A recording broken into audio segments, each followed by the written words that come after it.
అజ్ఞానతిమిరాంధస్య జ్ఞానాంజనశలాకయా చక్షురున్మీలితం యేన తస్మై శ్రీగురవే నమః. మూకం కరోతి వాచాలం పంగుం లంఘయతి గిరిం యత్కృపాతమహం వందే శ్రీగురుం దీనతారణం.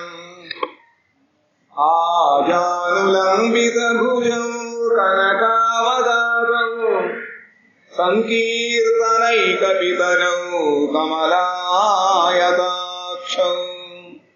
విశ్వంభరౌ ద్విజవరౌ యుగధర్మపాలౌ వందే జగత్ప్రియకరౌ కరుణావతారౌ. వంశీ విభూషితకరా నవనీరదాభాత్ పీతాంబరాదరుణ బింబఫలాధరోష్ఠాత్ పూర్ణేందు సుందరముఖాదరవిందనేత్రాత్ కృష్ణాత్ పరం కిమపి తత్వమహం న జానే. రాధే బృందావనాధీశే కరుణామృతవాహిని కృపయా నిజపాదాబ్జ దాస్యం మహ్యం ప్రదీయతాం. బృందాయై తులసీదేవ్యై ప్రియాయై కేశవస్య చ కృష్ణ భక్తి ప్రదే దేవి సత్యవత్యై నమో నమః. నారాయణం నమస్కృత్య నరం చైవ నరోత్తమం దేవీం సరస్వతీం వ్యాసం తతో జయముదీరయేత్. శ్రీకృష్ణ చైతన్య ప్రభు నిత్యానంద శ్రీ అద్వైత గదాధర శ్రీవాసాది గౌరభక్త బృంద. హరే కృష్ణ కృష్ణ కృష్ణ హరే హరే హరే రామ రామ రామ హరే హరే.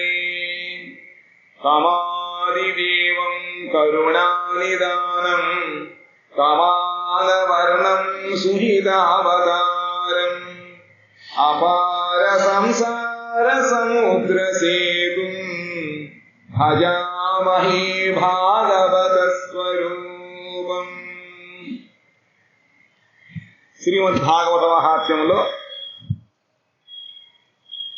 భాగవతం యొక్క గొప్పతనాన్ని వర్ణిస్తూ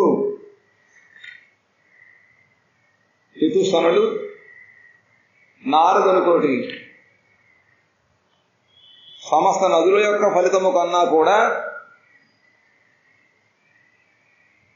తావత్ పాపాని దేహేస్మిన్ నివసంతి తపోధనాః యావన్న శ్రూయతే సమ్యక్ శ్రీమద్భాగవతం నరైః.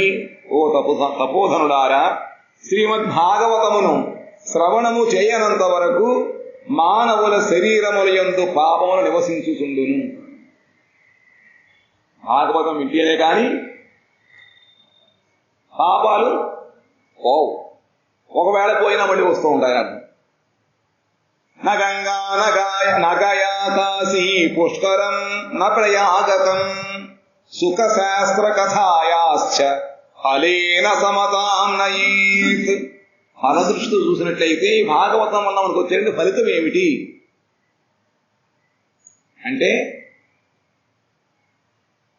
గంగా, గయా, కాశీ, పుష్కరము, ప్రయాగ ఇటువంటి ఏ తీర్థములు కూడా భాగవతానికి సాటి రావు. భాగవతం పేరు సుఖశాస్త్ర గ్రంథము, సుకుడు స్వయముగా చెప్పినటువంటి గ్రంథరాజం. శ్లోకార్థం శ్లోకపాదం వా నిత్యం భాగవతోద్భవం పఠస్వ స్వముఖేనైవ యదీచ్ఛసి పరాం గతిం. పరమగతిని కనుక పొందాలి అని ఎవరికైనా కోరిక ఉన్నట్లయితే, ఏం కోరికండి అంటే ఏమిటి? భగవంతుడి యొక్క పాదాల దగ్గరికి వెళ్ళాలి అంటే ఎవరికైనా కోరికలు ఏం చేయాలిట? నీ నోటితోనే శ్రీమద్భాగవతమునందలి సగము శ్లోకమును కాని శ్లోక పాదమును కాని నిత్యము నియమముగా చదువుము. నీ నోటితోటి ఏదో పెట్టుకుని వింటాం, పనిచేయదు కానీ మనం స్వయముగా భాగవతంలోని శ్లోకాన్ని చదువుకోవాలి. మాకు చాలా శ్లోకాలు వచ్చండి. చదవడం అంటే దాన్ని మనం జీవితములో అనుశీలనం చేయాలి. అప్పుడే అనుభవం కలిగి ఈ ప్రపంచం అంతా కూడా అనిత్యము అశాస్త్రం తెలుసుకొని ఏది నిత్య వస్తువో దానికోసం మనం ప్రయత్నం చేయగలుగుతాం. లేకపోతే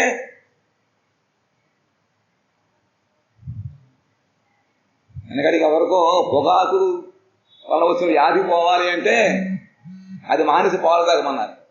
నేను పాలు తాగు అది తాగుతానంటే 2 తాగితే మంచిది, ఒకటే తాగాలి. అయితే మాకు విషయాలు కావాలి, భగవంతుడు పాదాలు కావాలి, వస్తాయా?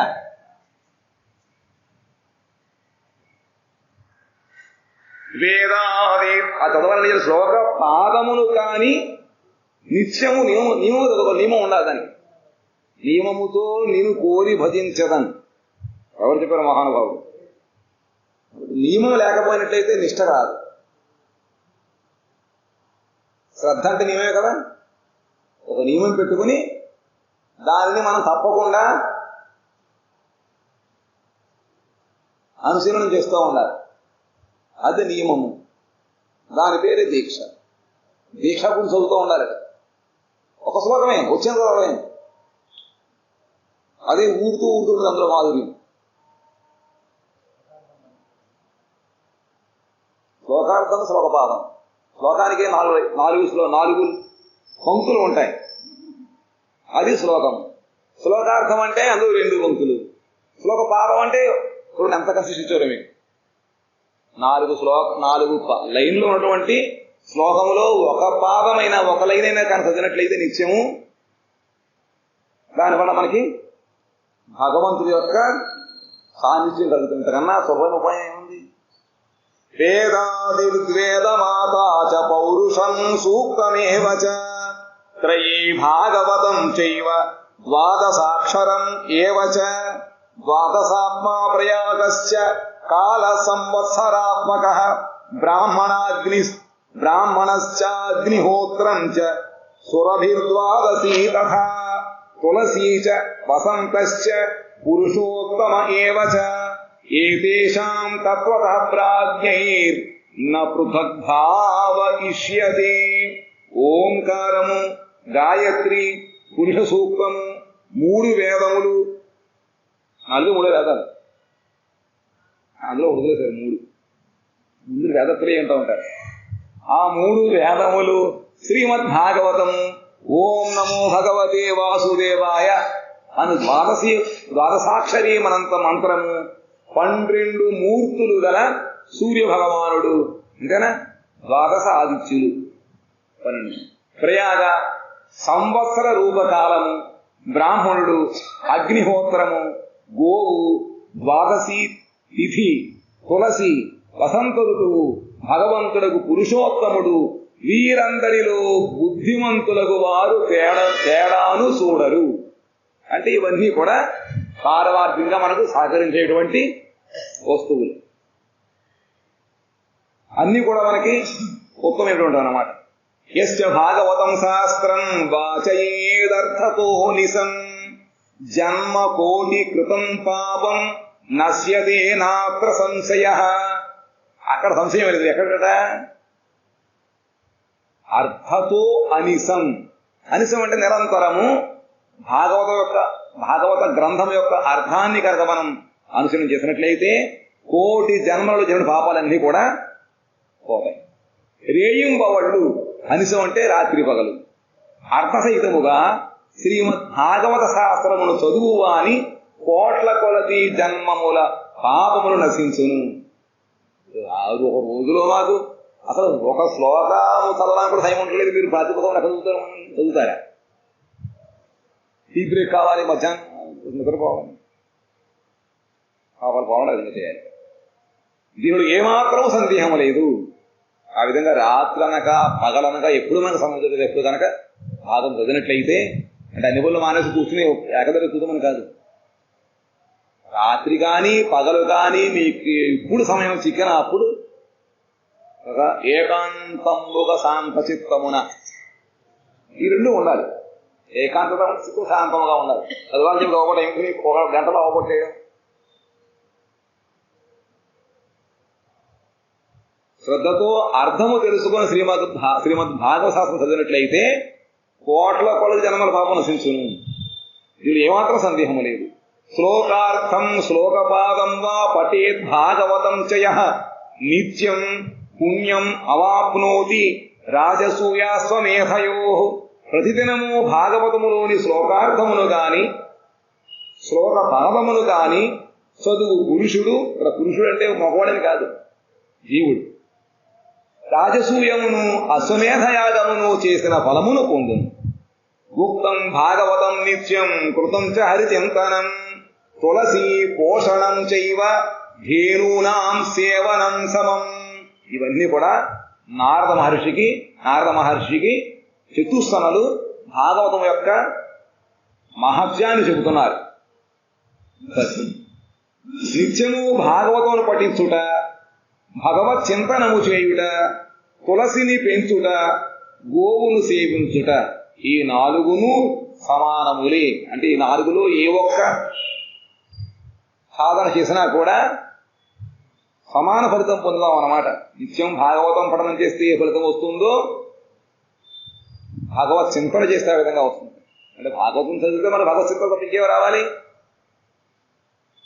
అది భావగతం అవ్వాలన్నమాట. ఆ భాగవతం ఒక అర్థము మనకి భావగతమైనట్టయితే భగవత్ చింతన జరుగుతుంది. తులసిని పెంచడం, తులసిని చక్కగా పెంచుకోవడం. నేను ఎక్కడ పంపించారు? ఎవరు పెద్ద చెట్టు, పెద్ద వృక్షంలా ఉంది తులసి చెట్టు కర్ణాటకలో. మనం ఇంత మొక్కలైపోయింది, మంది అంతగానే ఎక్కువ మన దగ్గర మనం దాన్ని పోషించలేము. మన యొక్క సేవకి ఇవన్నీ కూడా భయపడి పారిపోతూ ఉంటాయి. పెద్ద వృక్షం అవుతుంది అన్నమాట. తులసిని పెంచడము, ఆవుని సేవించడము, ఈ నాలుగు కూడా సమానం.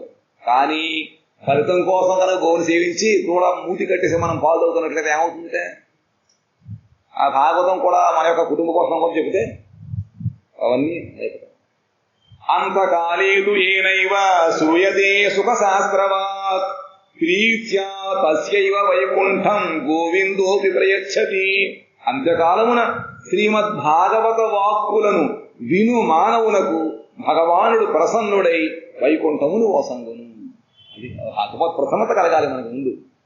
భగవంతుడు ప్రసన్నత పొందినట్లయితేనే మనకి తన దగ్గర చోటిస్తాడు, సీటిస్తాడు, రాకపోతే రాదు. అది ఎలా కలుగుతుంది అంటే అంత్యకాలములో కూడా, అంత్యకాలంలో మనం మొత్తం జీవితాంతం కూడా అన్ని రకాల పనులు చేసి చివరిలో తిరుగుతాం అనుకుంటే వచ్చే పని కాదు. కాబట్టి అంత్యకాలంలో కూడా ఎవరైతే భాగవతాన్ని వింటూ ఉంటారో వాళ్ళ యొక్క ఆ దీక్షకి భగవంతుడు ప్రసన్నుడయి తన యొక్క రాజ్యాన్ని, తన యొక్క స్థానాన్ని ఇస్తూ ఉంటాడు. హేమ సింహయుతం చైతద్వైష్ణవాయ దదాతి చ కృష్ణేన సహసాయుజ్యం స్వపుమాం లభతే ధ్రువం. శ్రీమద్భాగవతమును సువర్ణ సింహాసనముపై ఉంచి విష్ణు భక్తునకు దానము చేసిన వాడు తప్పక భగవాను సాయుధ్యమును పొందును. ఇది రెండో అవసరం లేదు మన దగ్గర అంతా. పైగా మన గౌడీ మఠంలో భాగవతాన్ని సింహాసనం చేయాలంటే ఇంత సింహాసనం ఉండాలి. బంగారం ఎక్కడిది? దాన్ని మోసుడు మన విష్ణు భక్తుడు కావాలి. చేసినా మనకు వచ్చే ఫలితం ఏమిటంటే విష్ణు సాయుధ్యం. సాయుధ్యం మనకి ఎందుకు అక్కర్లేదు, పక్కన పెట్టింది. ఆ జన్మ మాత్రమేన సఖేన కించిత్ చిత్తం విధాయ సుఖశాస్త్ర కథానపీత చండాలవచ్చ కరవద్భత తేన నీతం మిథ్యా స్వజన్మ జననీ జని దుఃఖ భాజ. ఇంతవరకు భాగవత ఒక మహాత్యం చెప్పారు. ఎవరైతే జీవితంలో ఒక్కసారి కూడా భాగవతం వినకపోయినట్లయితే వాళ్ళ గతి ఏమవుతుంది? తన జీవితమున చిత్తమును ఏకాగ్రముగా నుంచి శ్రీమద్ భాగవతామృత రసమును కొలదిగా కూడా ఆస్వాదింపని దుష్టుడు అన్న. భాగవతములో దశమస్కందంలో భగవంతుని యొక్క లీలలు చెబుతూ ఎవరికైతే ఇంకా భాగవతం చాలు బాబు అంటారో వాడు ఆత్మఘాతులు అన్నారు. తన యొక్క ఆత్మని తానే చంపుతున్న వాడు అవుతాడు. మరి ఆత్మ సావు ఉంటుందా? సావు అంటే ఇంకా దాన్ని కిందకు దిగుతాడమే. అలా ఇది కర్మను బట్టే కదా మనకి ఉత్తమ గది కానీ ఇది కానీ కలిగేది. మన ఉద్యోగంలో సక్రమంగా ఉద్యోగించినట్లయితే మనకి ప్రమోషన్ వస్తే, లేకపోతే అయిపోతాం. జీవితం కూడా అంతే, దేహం కూడా అటువంటిది. ఏకాగ్రమ చిత్తముతో భాగవత అమృత రసాన్ని కొంచెమైనా కూడా ఆస్వాదింపకపోయినట్లయితే వాడు దుష్టుడు. మంచివాడు అంటే కూడా ఇది చేయకపోతే దుష్టుడే. దుష్టుడు తన జన్మనంతటిని చండాలుని వలెను గాడిద వలెను వ్యర్థముగా పోగొట్టుకునే వాడుగును. శ్రీమద్ భాగవతమే సకల విద్యలకు పరమావధి అన్నారు. మన విద్య యొక్క సారం అంటే భాగవతం తెలుసుకోవడమే. దానికోసం ప్రయత్నం చేయబడినట్లయితే ఇంకా ఎంత మనం జన్మలో ఎన్ని రకాలు గణించినా కూడా అది ఒక గార్ధమము వారి బతుకునే అవుతుంది. ఎందుకంటే మోసుకుపోతున్న నాకేం తెలియదు బాబు, మరి ఏం లేదు మోసుకుపోనే దానికని. అలా మనం ఈ బరువులకు బండిలో ఆగుతూ ఉంటాం. ఎటువంటి రసం ఉండదు అన్నమాట. ఇది విధంగా వ్యర్థముగా తన యొక్క జీవిత కాలాన్ని పోగొట్టుకునేవాడు అవుతాడు. ఎందుకంటే ఎంతో పుణ్యాన్ని మనం పెట్టి మానవజన్మ పొందాం, అది అర్థమైపోతుంది కదా. వాడు కేవలము తన తల్లికి ప్రసవ వేదనము కలిగించుటకు పుట్టినవాడగును. ఏదో నీతి శతకంలో ఏదో శ్లోకం ఉంది కదా, పుట్టలోని చెదలు పుట్టివా గిట్టివా అంటూ ఉంటారు.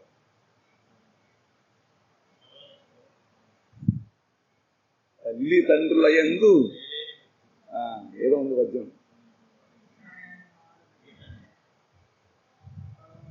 ఆ విధంగా భాగవతాన్ని కనుక ఒక్కసారి కూడా మనం ఆస్వాదింపకపోయినట్లయితే అది తల్లి యొక్క కష్టానికి తప్ప మనం ఇంకెందుకు పనికిరాం. దానికోసం పుట్టాం. జీవచ్చవో నిగదిత సతు పాపకర్మ ఏన శృతం సుఖ కథావచనం నకించిత్ ధిక్తం నరం పశుసమం భువిభార రూపం ఏవం వదంతి దివి దేవ సమాజ ముఖ్య. నేను అంటలేదయ్యా ఈ వాక్యము, అంటున్నా నేను అనలేదు. ముఖం ఎందుకు అలా అంటాం? ఎందుకంటే వాళ్ళు మహాజ్ఞానుడు కాబట్టి ఎవరు కూడా వాడి విధంగా ఆడిపోసుకోరు. మేము అంటలేదు. ఏమిటిట?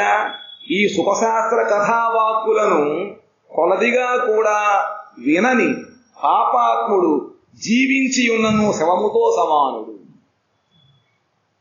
భూమికి భారమైన వాడు పశువుతో సమానుడునకు మానవులకు ధిక్కారం. వాడి ధిక్కారుడు పక్కన గడవతుంది. ఈ విధముగా స్వర్గలోకమున దేవతలలో ప్రధానులకు ఇంద్రాదులు చెప్పుతున్నారట. వాళ్ళు దేవతలు కూడా మానజన్మ కావాలని కోరుకుంటూ అయ్యో మనకు కూడా దక్కటువంటి జన్మ వీళ్ళ దక్కింది, అయినా కూడా ఈ భాగవతం యొక్క అమృతాన్ని కొంచెం కూడా వాడు పానం చేయనటువంటి వాళ్ళు ఎందుకు వీళ్ళ బతుకు? భూమికి భారమైన వాళ్ళే.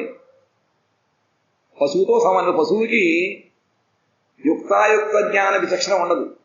ఆకలి ఉంటుంది, నిద్రస్తే పడుకుంటుంది, ఇంకా పని చేస్తుంటుంది అంతే. ఎందుకు ఏ విధంగా అర్థం? ఆ విధంగా మన బతుకు కూడా పొద్దున తింటాం, పని చేసుకుంటాం, రాత్రి పడుకుంటాం, డబ్బులు సంబంధం అంతే. పరమార్థం ఉండదు అని చెప్పి అనుకుంటున్నారు దేవతలు. ఇంద్రాది దేవతలు అనుకుంటున్నారట వాళ్ళు. దుర్లభైవ కథాలోకే శ్రీమద్భాగవతోద్భవ కోటి జన్మ సముత్థేన పుణ్యేనైవ లభ్యతే. ప్రపంచమున శ్రీమద్భాగవత కథ లభించుట కష్టమే, కానీ ఇప్పుడు బాగా సులభం అయిపోయింది. సులభం ఏ కొద్దీ దాంట్లో ఫలితం తగ్గిపోతూ ఉంటుంది. ప్రపంచమున శ్రీమద్భాగవత కథ లభించుట కష్టమే, కోట్ల కొలది జన్మల పుణ్యము చేతని అది లభించును. ఎన్నో కోట్ల జన్మలలో పుణ్య ఫలితం లభిస్తుంది.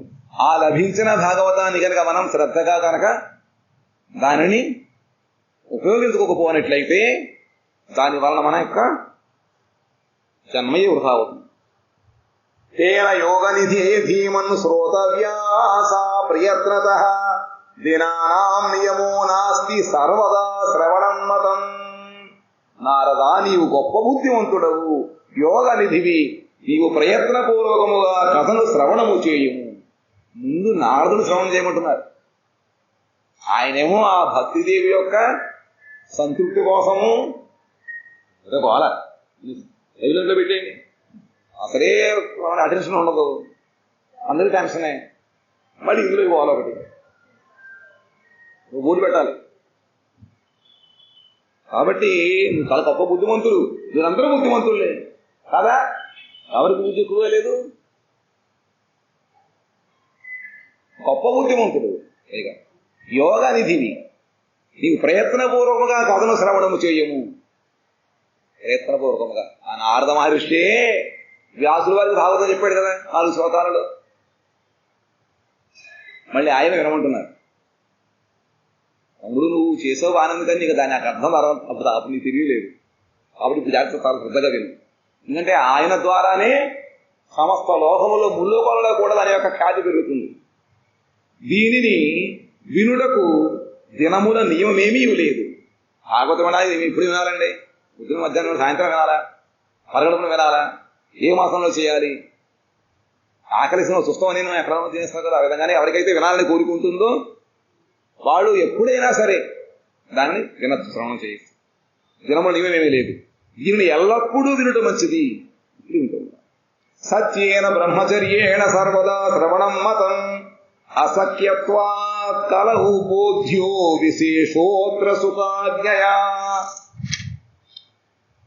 సత్యభాషణము చేత బ్రహ్మచర్యము చేత ఎల్లప్పుడూ దీనిని శ్రవణము చేయుట ఉత్తమముగా తలంపబడినది. ఆగదు వినాలంటే నియమాలు 2 ఉన్నాయండి. ఒకటి, ఎప్పుడు అసత్యం పడకూడదు, సత్యవాక్కులు కలిగి ఉండాలి. రెండవది బ్రహ్మచర్యము, అంటే నిరంతరము ఆ భగవంతుడి యందు మన మతి ఉండాలి. బ్రహ్మచర్యము అంటే మామూలుగా నియమాలు ఉంటాయి, కానీ బ్రహ్మం చరత ఇది బ్రహ్మచర్యం అన్నమాట. నిరంతరము భగవంతుడి యొక్క మననం మనలో ఉండాలంట, సంపర్కం ఉండాలి. అవి 2 నియమాలు, అది ఉత్తమమైన నియమాలు. అవి మిగతా ఉన్నవి కూడా ఉంటాయి, ఈ 2. కానీ ఈ 2 మాకు దూరంగా ఉంటారంటే మరి ఈ 2 లేవండి, ఏం చేయడం, కలియుగమే అసత్యం. అది పొద్దున లేచిన సాయంత్రం ఏదో అసత్యం, అన్ని కూడా అవతల చెప్తూ ఉంటారు. లేదండి, ముందు చేసిన మాట అంతే, లేదు. మరి ఏం చేయమంటారు, వినద్దా అంటే అంకెవరికి ఎవరు ఉంటారు వినాలి. అలా కాదు, కలియుగమున ఇట్లు జరుగుట కష్టం అని చెప్పేది జరగదు. అయినప్పటికీ అందువలన దీనికై సుఖమహర్షి చెప్పిన విశేష విధి తెలుసుకొనదగినది. అందుకని సుఖమహర్షి ఒక విశేషమైన విధి చెప్పారట. అసలు విధి లేదు, అయినప్పటికీ మనకి ఆ 2 నియమాలు లేవు కాబట్టి కొంచెం విధి పెట్టారన్నమాట. ఏమిటిట? మనోవృత్తి జయశ్చైవ నియమాచరణం తథా దీక్షా కర్తు మసజ్యత్వాత్ సప్తాహ శ్రవణం మతం. కాబట్టి నియమం పెట్టుకుని ఏ విధంగా మనం ఏకాదశం చేస్తూ ఉంటామో, కార్తీక దామోదరం చేస్తూ ఉంటాం, ఆ విధంగానే భాగవత సప్తాహ విధి చెప్పారనమాట. రోజు వినేవాళ్ళకి మనకి రోజు 3 పూటలు చదువుకుంటూ ఉంటాం. ఉత్తముగా ఒక సంకల్పంతో చెప్పుకోవాలి అని వినాలి అన్నట్లయితే సప్తాహ శ్రవణ విధి ఏర్పాటు చేయడమైనది. శ్రద్ధాత శ్రవణే నిత్యం మాహేతావద్ధియత్ఫలం తత్ఫలం సుఖదేవేన సప్తాహ శ్రవణే కృతం. శ్రద్ధగా నిత్యము శ్రవణము చేయుట చేత, మాఘమాసమున శ్రవణము చేయుట చేత లభించు ఫలమును సప్తాహ శ్రవణమున సుఖమహర్షి నిర్ధారించినాడు. సుఖమహర్షి చెప్పారట. ఏమిటి? మాఘమాసంలో, మాఘమాసం చలి ఎక్కువగా ఉండదు, ఎండ ఇబ్బందులు, వర్షం వస్తుంది లేచిపోయినప్పుడు బాధ కూడా ఉండదు. అందుకని కూర్చున్న వాళ్ళు ఎటువంటి అసౌకర్యం లేకుండా చక్కగా కూర్చోవచ్చు అన్నమాట. అందుకని భాగవత సప్తాహ విధిని సుఖమహర్షి నిర్ధారించారు. మనసశ్చాజయాద్రోగాత్ పుంసాం చైవాయుషక్షయాత్ కలిర్దోష బహుత్వాచ సప్తాహ శ్రవణం మతం. ఎందుకంటే ఎక్కువగా ఉంటే మన ఆరోగ్యం అవుతుందో మనకు తెలియదు కదా. అందుకని ఎక్కువగా తిని ఎక్కువ కాలం చెప్పుకోవాలి. ఒక 40 దీక్ష 40 రోజులు దీక్ష చెప్పుకుంటామని అంటే సంవత్సరం పాటు. వాడైతే సత్రయాగం చేశారు. నైమిసారణ్యములో ఋషులందరూ కలిసి ఒక 1000 సంవత్సరముల పాటు యజ్ఞం చేయడం మొదలుపెట్టారు. అసలు మనం ఎందుకు అవుతుందో మనకే తెలియదు. అందుకని సప్తాహం ఒక 7 రోజుల వరకు మనకి కాస్త లోపల ధైర్యం ఉంటుంది, చెప్పలేము. అందుకని మనస్సును నిగ్రహింపలేకపోవడం వలన, రోగముల వలన, అల్పాయుష్యము వలన, కలియుగమున పెక్కు దోషములు కలుగుట వలన సప్తాహ శ్రవణ విధానము చేయబడినది. ఇది నిత్యము శ్రవణం చేయవలసినదే కానీ మనకి అంత ఆరోగ్యము కానీ, అంత బుద్ధి కానీ, అంత స్థిరత్వం కానీ లేదు. కాబట్టి ఈ సప్తాహ విధి ఓన్లీ 7 రోజులైనా కూడా వీళ్ళు జాగ్రత్త కూర్చోదని చెప్పి వాళ్ళు నిర్ణయించుకుని మనకు చెప్పారన్నమాట. కాబట్టి సప్తాహ శ్రవణ విధానం కలియుగములో ఏర్పాటు చేయబడింది. ఎవరి వలన? సుఖ మహర్షి స్వయంగా చెప్పాడు, నిర్ధారించాడు. యత్ఫలం నాసి తపసా నయోగేన సమాధినా అనాయాసేన తత్సర్వం సప్తాహ శ్రవణే లభేత్.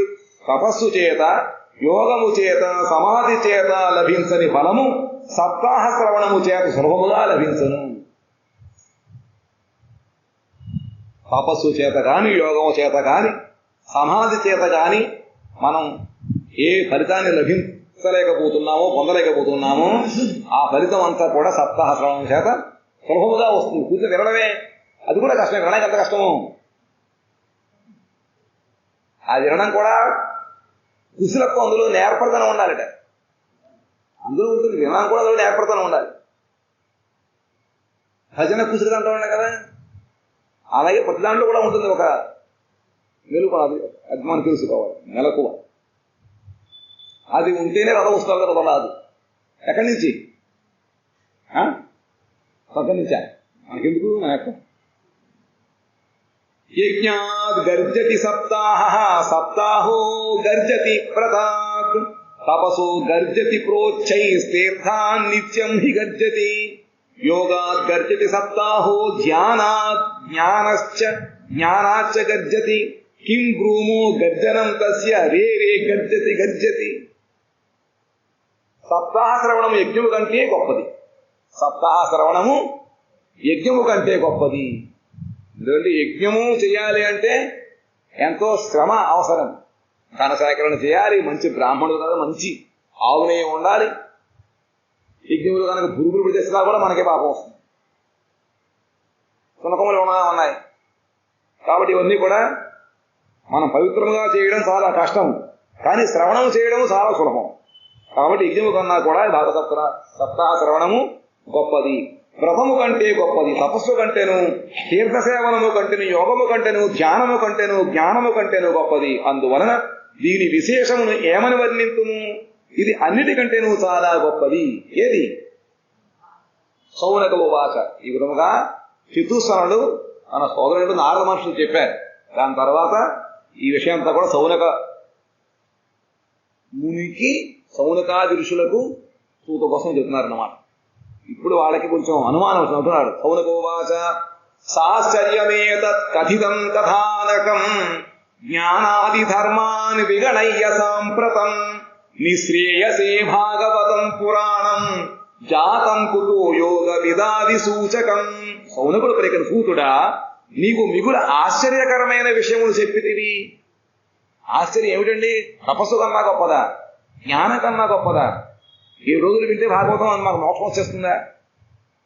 కాబట్టి ఇందులో ఆశ్చర్యం కలుగుతోంది. ఏమో ఇన్ని సంవత్సరాలు యజ్ఞం చేయడం మనం కూర్చున్నాం.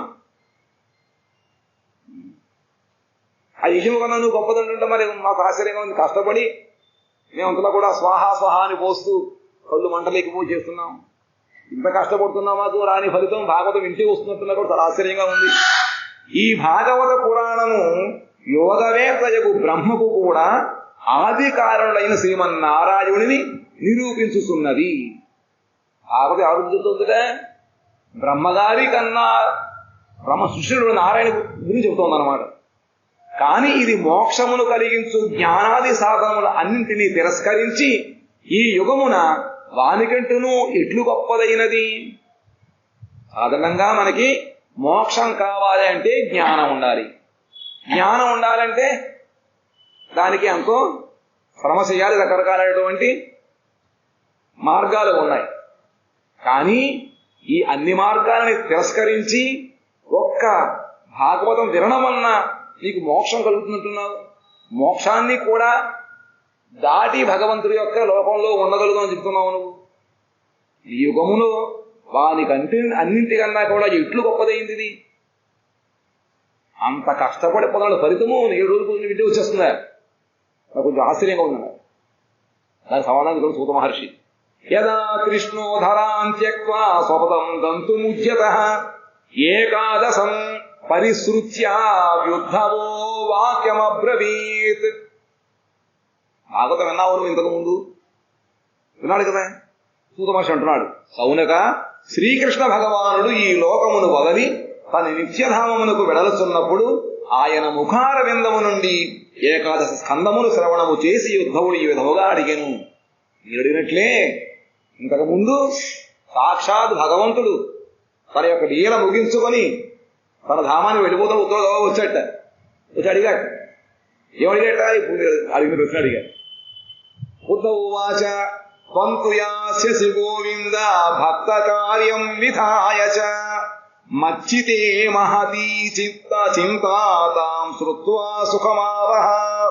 ఉద్ధవుడు పలికిన, గోవింద, ఇప్పుడు నీవు నీ భక్తుల కార్యములను నెరవేర్చి పరమధామమునకు పోదలంచుతున్నావు.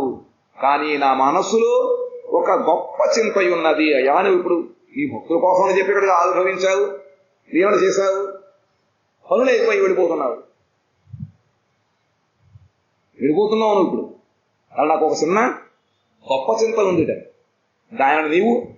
దానిని విను నీవు సుఖమును కలుగ చేయము.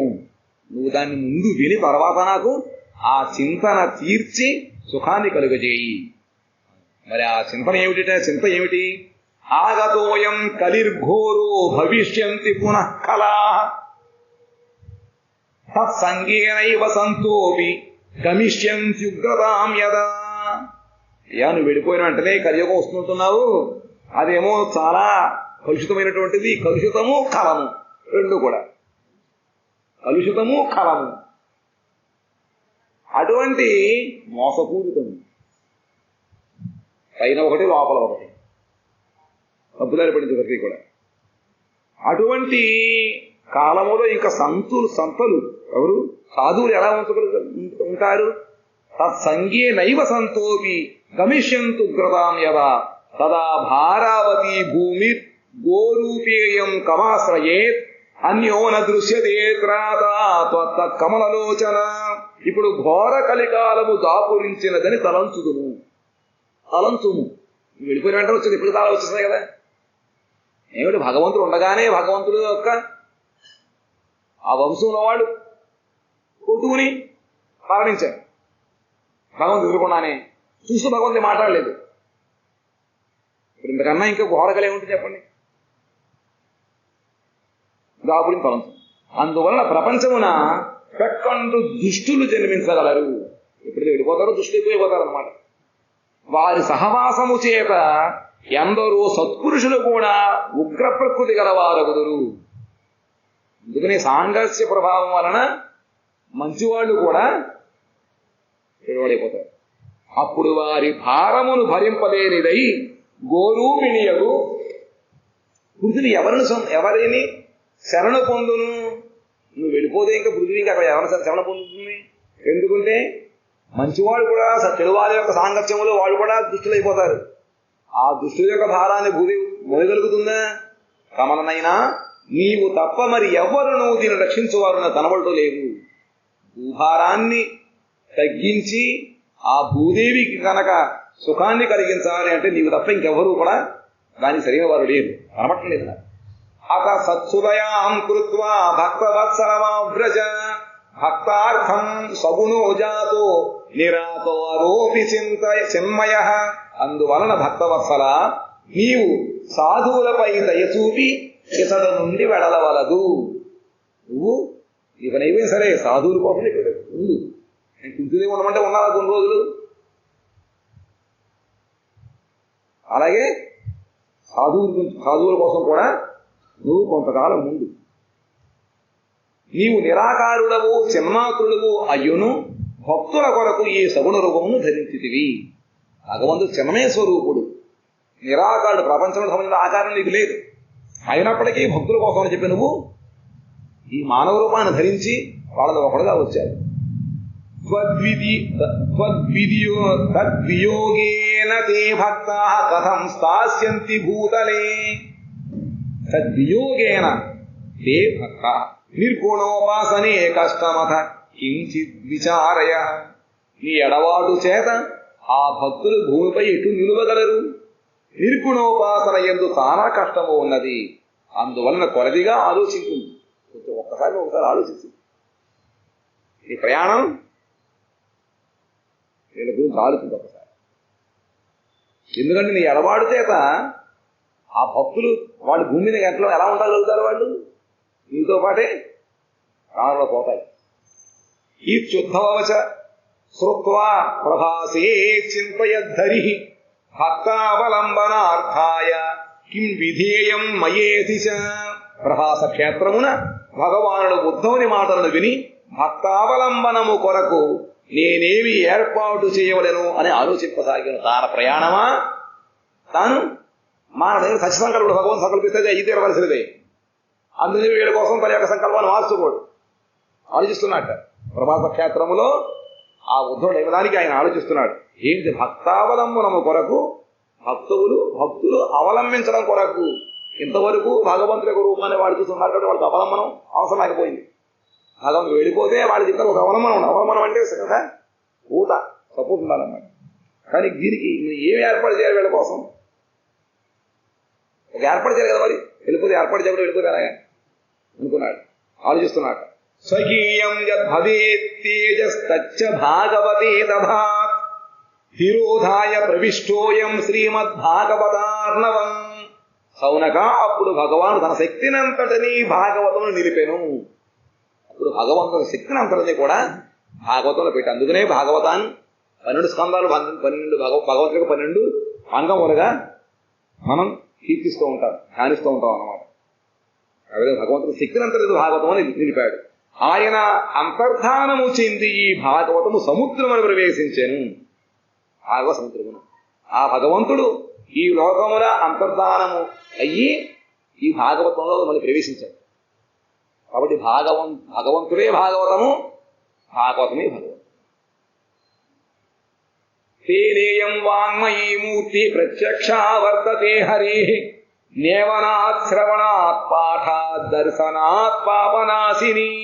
అందువలన ఇది సాక్షాత్తు భగవాని వాంగ్మయమూర్తి. శబ్దమూర్తి ఒకటి భగవంతుడు నామము, భగవంతుడు చిన్మయమూర్తి ఒకటి ఉంది. ఆ విధముగానే భగవంతుడు మానవ నేత్రములకు ప్రత్యక్షం అవడం కోసం ఒక రకమైన మానవమూర్తిని ధరించాడు. ఇప్పుడు ఈయన వాంగ్మయమూర్తిగా భాగవతముగా ఆవిర్భవించాడు. వాంగ్మయమూర్తి దీన్ని సేవించుట వలన, శ్రవణము చేయుట వలన, పఠించుట వలన మనుష్యుని సర్వపాపములు నశించును. భగవంతుడి యొక్క శ్రీమూర్తిని దర్శించినట్టే ఏ విధంగా పాపాలను కూడా పోతాయో ఆ విధముగానే శ్రీమద్ భాగవతాన్ని సేవించట వలన. సేవించడం అంటే ఏం చేయాలి?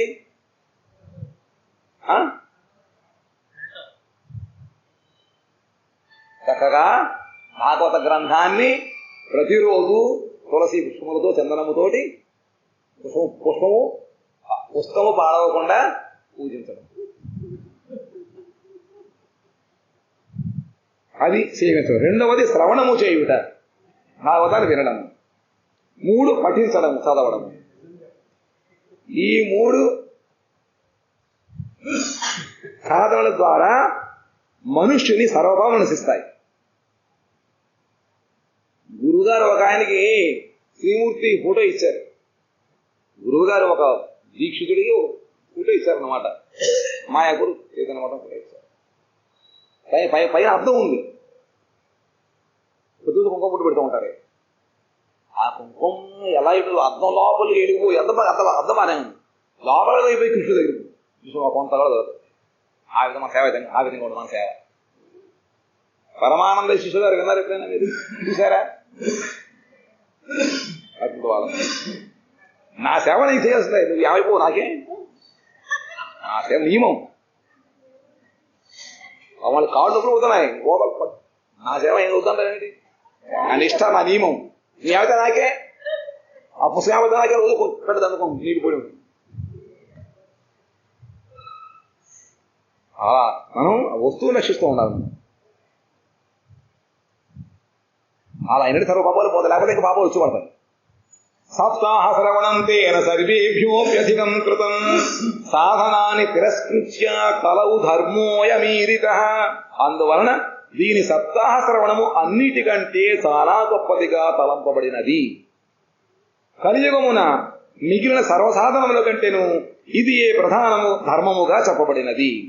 దుఃఖ దారిద్ర్య దౌర్భాగ్య పాప ప్రక్షాళనాయ చ కామ క్రోధ జయార్థం హి కలౌ ధర్మోయమీరిత. అన్యథా వైష్ణవీ మాయా దేవైరపి సుదుస్యజా కథం త్యాజ్యా భవేత్ కుంభిః సప్తాహోద ప్రకీర్తిత. ఈ కలియుగమున ఈ ధర్మము దుఃఖమును దారిద్ర్యమును దౌర్భాగ్యమును పాపములు ప్రక్షాళనమును చేయనట్టిదిగా కామ క్రోధాదులను జయించునట్టిదిగా చెప్పబడినది. మనము మన సాధన ద్వారా మన ప్రయత్నము ద్వారా మన దుఃఖాన్ని కానీ దారిద్ర్యాన్ని కానీ దౌర్భాగ్యాన్ని కానీ పాపాన్ని కానీ మనం పోగొట్టుకోలేము, కామ క్రోధాదులను కానీ. మరేం చేయాలిట? పరిపూర్ణ శరణాగతిగా భాగవత ధర్మాన్ని మనం అనుసరించినట్లయితే, భాగవతాన్ని చదివినట్లయితే, వినినట్లయితే ఇవన్నీ కూడా అవలీలగా సునాయాసంగా అన్ని అయిపోతాయి. లేకపోయినట్లయితే ఈ వైష్ణవమాయను దాటున్న దేవతలకు కూడా కష్టమే. దైవీహేష గుణం మమాయా దురత్యయ చెప్పేసాడు ఆయన. ప్రయత్నం అనవసరం, నువ్వు చేయక్కర్లేదు, రేపు అందరూ వ్యర్థాలు అవుతాయి. ఎందుకంటే ఇది నా యొక్క మాయ, వైష్ణవ మాయ. దేవతలకు కూడా చాలా కష్టమైనటువంటిది. మనుష్యులు ఇంకా దాన్ని ఎట్లు దాటగలరు? వాళ్ళకే కష్టమైనట్లయితే మనకి ఏమవుతాం? మనం దాటగలుగుతామా? లేక మనకి ఈత రాదు, ఈత ఆడతాం. కనబడుతూ నీళ్ళు కూడా కనపడవు నడుద్దామంటే, కనబడినటువంటి అందువలన దానిని దాటులకు సప్తాహ శ్రవణ విధానం చెప్పబడినది. సూదోవా ఏవం నగాః శ్రవణోరుధర్మే ప్రకాశ్యమానే ఋషుభిః సభాయాం ఆశ్చర్యమేకం సమభూతదానీం తదుచ్యతే సంశృణు సౌనకత్వం. సౌనక సనకాది మునీశ్వరులు ఇట్లు సప్తాహ శ్రవణ మహిమను చెప్పుతుండగా ఆ సభలో ఒక గొప్ప ఆశ్చర్యకర విషయము సంఘటిందెను. ఆయన చెప్పేదను వినుము. కూడా ఆ హరిద్వారమైనటువంటి పుణ్యక్షేత్రములో గంగా నది ఆనంద ఘాటను ఉందిట. అక్కడ భాగవ సప్తాహ విధానాన్ని చతుస్సనులు చెబుతూ నారద మనుషులు ఉన్నారు. ఆ సమయంలో చాలా మంది ముందు చూస్తారు అన్నమాట. ఎందుకంటే అది మన యొక్క భూలోకానికి ముగిసేటువంటి చోటు అనమాట. దాని తర్వాత దేవభూమి ప్రారంభమవుతుంది. అందుకని ఇక్కడ వాళ్ళంతా అక్కడికి వెళ్తారు, ఋషులు కూడా కదా వస్తారనమాట. అటువంటి చక్కటి ఒక స్థానంలో నిర్ణయించారు. అక్కడ అందరూ వచ్చారు. ఆ సమయంలో ఈ సూత గోస్వామి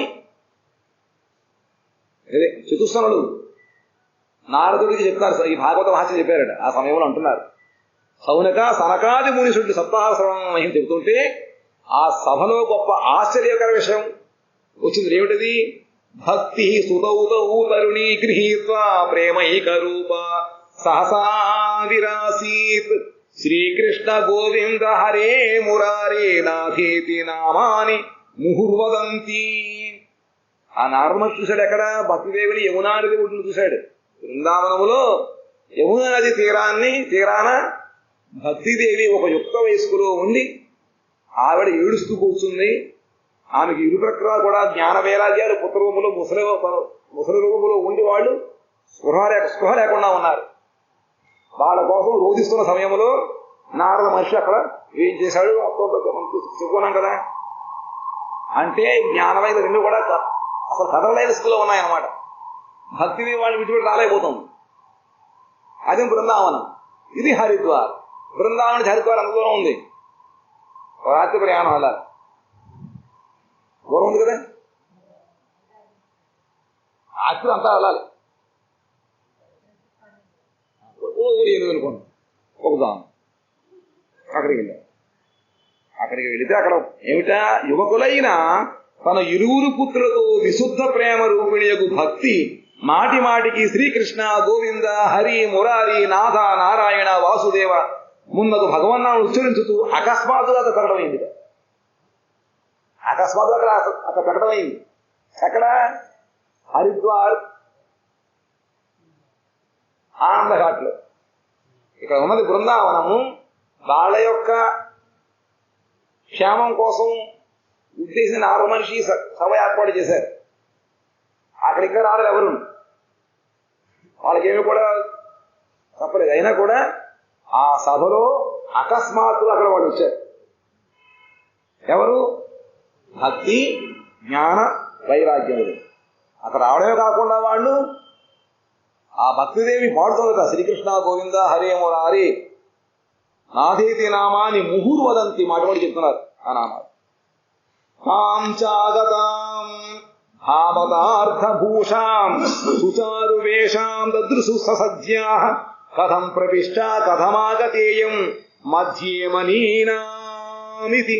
తర్కయంత అనుకుంటారు అందరూ కూడా. అర్థభాష ఆశ్చర్యమైంది. ఏమిటి వీళ్ళకి ఏ విధముగా ఎంత చక్కటి యువకత్వం వచ్చింది, జ్ఞాన వైరాగ్యులు ఏ విధంగా ఇటువంటి రూపాన్ని ధరించగలిగారు. నేను చూసినప్పుడు వాళ్ళు కూడా ఒక్క కళ్ళు కూడా తెరవలేనటువంటి సోమరంలో ఉన్నారు. అన్ని వాళ్ళ చెవులో వినిపించారు. నారద మహర్షి 4 వేదాలని, భగవద్గీతని, ఉపనిషత్తులు అన్ని కూడా వినిపించినప్పటికీ కష్టం మీద అని వాళ్ళు కొడుకున్నారు. అటువంటి వాళ్ళు ఇక్కడికి వచ్చి వాళ్ళు ఎలా రాగలిగారు? భాగవతార్థ భూషణములను ధరించి, భాగవతార్థ భూషణములు, భాగవతం యొక్క అర్థమే వాళ్ళకి భూషణములు అన్నమాట. ఎవరుడా? అతడు ఏగు తెంచిన పరమసుందరియగు భక్తిని మునులు చూసిరి. భక్తి వచ్చింది అక్కడికి. భక్తి యొక్క ఆభూషణములు ఏమిటి? ఆభూషణములు భాగవతం యొక్క అర్థమే. ఈ సభలోనికి ఈమె ఎట్లు ప్రవేశించినది అని వారందరూ చర్చించుకున్నారు. ఎలా వచ్చింది చూడండి. ఊచు కుమారావచనం తదానీ కథార్థతో నిష్పతితాధునేయం ఏవం గిరస్సా ససుతాని సమ్య సనత్కుమారం నిజగాదనమ్రా. అప్పుడు సనకాదులు ఈ భక్తిదేవి ఇప్పుడిప్పుడే కథార్థము నుండి బయలుపడినది. ఎలా వచ్చింది మీరంటే, కాలు చిరకత తిరుగుతుంటే ఎలా వచ్చిందంటే మనకు కనబడుతుంది. ఇప్పుడు వచ్చిందనుకుంటా. ఆ విధంగా భాగవతంలోంచే భక్తిదేవి అక్కడ ఆవిర్భవించింది. ఇప్పుడు కథార్థము నుండి బయలుపడినది అని పలికిరి. వారి ఆ మాటలు విని భక్తి తన పుత్రులతో కూడి మిగుల వినయముతో సనత్కుమారుడితో ఇట్లు పలికెను అని సమాధానముగా ఎప్పుడైతే చెప్పారో ఆయన చతుసనులు ఈ భాగవతం యొక్క ఆ కథార్థము నుండి భక్తిదేవి వచ్చిందని చెప్పారో, అప్పుడు భక్తిదేవి వినయముతోటి తన పుత్రులతో సహాయ విధంగా ఉంటుందిట. భక్తిరువాచ భవద్భిరద్యైవ కృతాస్మి పుష్టా కలి ప్రణష్టాపి కథారసేన క్వాహం తు తిష్టాం అధునా బ్రువంతు బ్రహ్మా ఇదం తాం గిరిమూచిరేతే. అందరికీ ఆసనం ఇస్తున్నారు. ఆసనం అయితే ఉంటుంది ఆవిడ. నేను ఎక్కడ కూర్చోమంటా నన్ను? భక్తి కలియుగమున నేను నష్టప్రాయనైతే నీ కలియుగములో నేను బాగా దాదాపు నాతనైపోయింది. మీరు కథామృతముతో నాకు పుష్టిని కలుగు చేసి తెలియ. ఈ కథా అమృతముతోటి ఆ భక్తిదేవికి మళ్ళీ పరిపూర్ణమైనటువంటి రూపం వచ్చింది అనమాట. ఇప్పుడు నేను ఎక్కడ ఉండవలనో చెప్పుడు, నా స్థానం ఎక్కడ ఉండాలి నేను. ఇది విని సనకాదులు పలికిరి. భక్తేషు గోవింద స్వరూపకర్త్రీ ప్రేమైకధర్త్రీ భవరోగహంత్రీ సాత్వం చ తిష్టస్వ సుధైర్య సంశ్రయా నిరంతరం వైష్ణవ మానసాని. చెప్పారు, నీవు భక్తులయందు భగవత్ స్వరూపమును కలుగు చేయుదానివి. భక్తులయందు భగవత్ స్వరూపాన్ని తెలుపుతూ ఉంటుందన్నమాట. అంటే భక్తులకే ఆ భగవంతుడి యొక్క అనుభవం కలుగుతూ ఉంటుంది. భక్తులయందు భగవత్ స్వరూపాన్ని కలుగు చేస్తూ ఉంటావు. అనన్య ప్రేమను కలుగు చేయదు దానికి. భగవంతుడి రూపాన్ని చూపించి భగవంతుడి యందు ప్రేమను కూడా కలుగు చేస్తుంది భక్తిదేవి. భవరోగాన్ని నిర్మూలించేదానివి. అందువలన ధైర్యమును వహించి నిరంతరము విష్ణు భక్తుల హృదయంలో నివసింపుము. కాబట్టి నువ్వు ఎవరెవరైతే వైష్ణవులో వాళ్ళ హృదయంలో ఉండమని చెప్పి వాళ్ళు చక్కగా అందరి హృదయంలో ఉండేటట్టుగా స్థితిని ఏర్పాటు చేశారు. తతోపి దోషా కలిజాయిమే త్వాం ద్రష్టుం న శక్తాః ప్రభవోపి లోకే ఏవం తదాజ్ఞావసరేపి భక్తిస్తథా నిషణ్ణా హరిదాస చిత్తే. ఆ విధముగా వాళ్ళు చెప్పిన ప్రకారం భక్తి ఉన్నప్పటికీ కూడా మనం తెలుసుకోలేకపోతున్నాం కదా. మన వైష్ణవు కావా? అవునా కావా? నాకే తెలియదు. ఈ కలిదోషములు ప్రపంచమున తమ ప్రభావమును చూపగలవి అయినను నీవు చూపజాలవు, నీపై చూపజాలవు. కలియుగము అందరి మీద కూడా ప్రభావం చూపిస్తూ ఉంటాయి. ఎక్కడికి వెళ్ళి అన్ని చోట్ల కలి ఉంది. కానీ ఎక్కడైతే భక్తి ఉందో అక్కడ కలి రాదు. అంటే భక్తి మీద కలి ప్రభావం చూపించలేదు. యోగం పైన ఉంది, జ్ఞానం పైన ఉంది. నీపై చూపజాలవు ఇట్లు వారి ఆజ్ఞ ఏనంతనే వెడలి భక్తి వెడలి భగవద్భక్త హృదయంలో వినర్చను.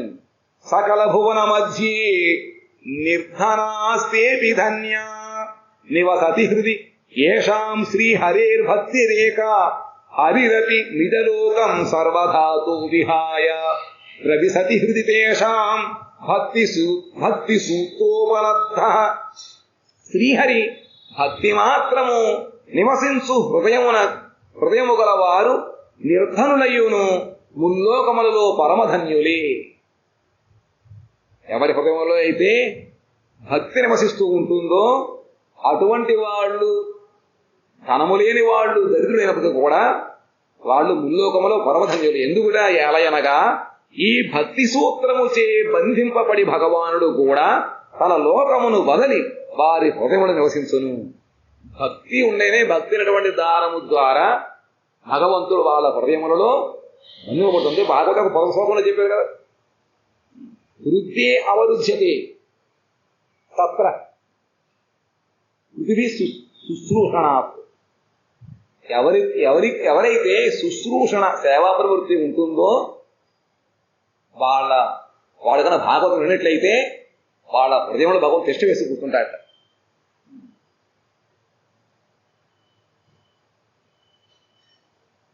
తన లోకాలలో వదిలిపెట్టి అక్కడ ఉంటాడు.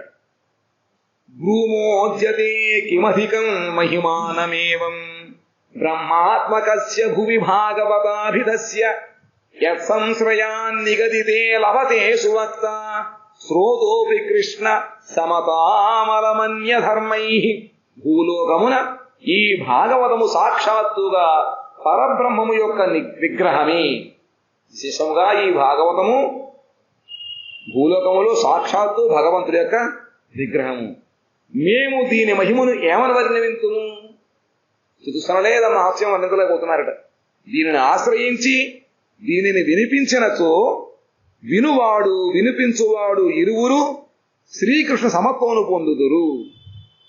భాగవతాన్ని ఆశ్రయించి అంటే అనుశీలనం చేస్తూ భాగవత ధర్మాన్ని పాటిస్తూ ఎవరైతే భాగవతాన్ని వినిపిస్తారో ఆ వినిపించిన వాడు వినువారు ఇరువురు కూడా భగవంతుడితో సమత్వాన్ని అంటే భగవంతుడికి ప్రియులవుతారు. భగవత్ సమానుడుగా భగవంతుడు మనల్ని అంగీకరిస్తాడు. అందువలన ఇతర ధర్మం వల్ల ప్రయోజనమేమి? అటువంటి స్థితి నీకు జ్ఞానం ద్వారా వస్తుంది, యోగం ఉపాసన ద్వారా వస్తుంది. ఏ విధంగా ఎలా వస్తుంది? రాదు కదా. భగవంతుడు మన సమానుడుగా గుర్తించాలి అంటే ఈ భాగవతం వినాలి అని చెప్పి భాగవత ఒక మహత్యాన్ని ఇది శ్రీమద్ పద్మపురాణే ఉత్తరఖండే శ్రీమద్ భాగవత మహాత్మ్యే భక్తి కష్ట నివర్తనం నామ తృతీయోధ్యాయ. దీని తర్వాత ఇంకా గోకర్ణోపాఖ్యానము భగవద్గీత మనం వాంఛాకల్పతరుభ్యశ్చ కృపా సింధుభ్యయేవ చ పతితానాం పావనేభ్యో వైష్ణవేభ్యో నమో నమః.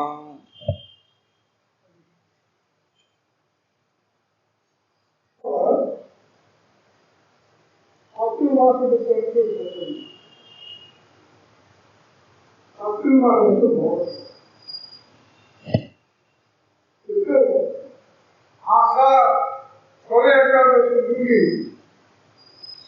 కలిగింది.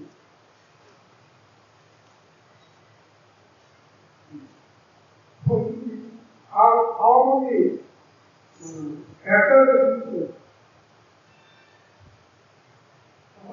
కోరి ఉంది కానీ కూడుకుంది గురుగారు అవసరం ఆగ్రహం అవుతుంది అసలు గుర్తుంది అలాగే ముందు అందుకని అక్షాయి మాస అక్షమే శుక్రవర్తం ఈ ప్రకారం అంటే మొత్తం 7 వేల కానీ ఆగ్రహపోయిందో ఆగ్రహపోయిందో 6 మాసాలలో ఏ వ్యక్తం చేయాలి నియమాలు పాటించాలి ఆకాశించి శుద్ధి ఈ నియమాలను దృష్టి చేయాలి ఈ నియమాలను ఇలాంటి దాన్ని పాటిస్తే పాటిస్తే ఏ ఇదేమి ప్రారంభం చేయలేదు సరే ఉత్తరేఖంలో బాగా ఆలోచిస్తుంది ఏ ఉత్తముడు కామం చేయండి అవన్నీ సాయిస్తూ శ్రద్ధలు అడుగుతూ కానీ భీష్మ పంచమి అంటే 5వ ఏకాదశి నుండి కోరిమ ఏకాదశి నుండి కోరిమ భీష్మ మొత్తం నియమంతో చేస్తే మనకు క్షణం 3 ఆధారం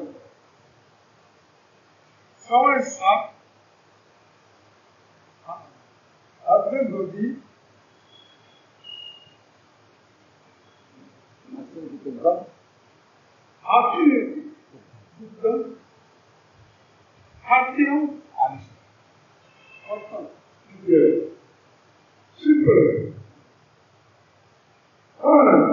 అన్ని విధుల ఆస్తి పూర్తి ముఖ్యమైనది మీరు పాటిస్తే నేను దేవతలో పాటిస్తాను ఆకాశంగా నిర్మిస్తాను అవును ఓడలతో అయితే ఊళ్ళో దాని చూడడానికి దాని చూడడం అనవచ్చు కానీ దేవాలయంలోని అది దుస్తులు గురించి ఆకాశం అవి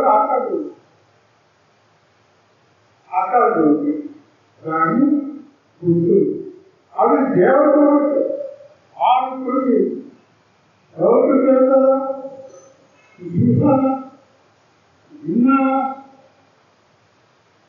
చూస్తే కాదు వింటే కాదు ఇన్నవాళ్ళు చూసారా కొట్టి చూస్తున్నామా కొట్టి అయితే చూసుకోవాలి కొన్ని చిలుకలు తుప్పం దేవతలు చేతులు అది చూసి అడిగిన ఆ ఉత్తమం విశ్వస్తుంది రేపు విశేషంగా ఇలా సనాతన ఉత్సవాలు భగవంతుడు సనాతన ఆరోగ్యం మూలను అనుభవం పొందారు మన సనాతనంగా ఎప్పుడంటే ఒక్కొక్క ఆయన ఎప్పుడు వస్తారో చెప్పేసి రామవాసుడు వచ్చి వారి యొక్క స్వామి మీకు భావమే వారి యొక్క భావమే ఆ సనాతనం కాదు దానికి ఆ భావం అటు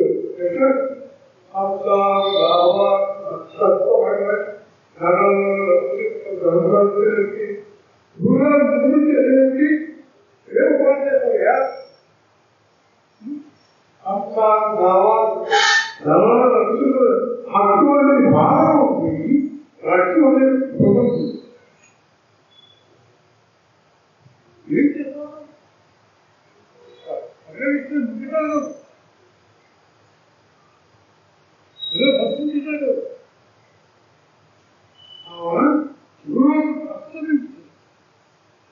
ఆ గురు ఏం చేస్తారు అపంతో ఒక ఆహార శృంగారం చేస్తారు అపంతులు ఆ గురువు ఏం చేస్తారు ఇష్టాలు నాలుగు నుంచి హిందువులకు అభివృద్ధి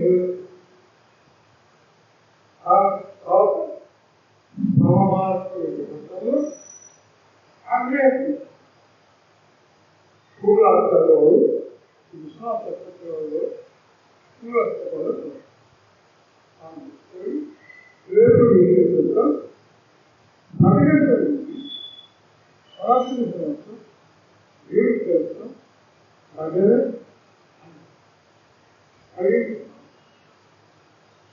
హరే కృష్ణ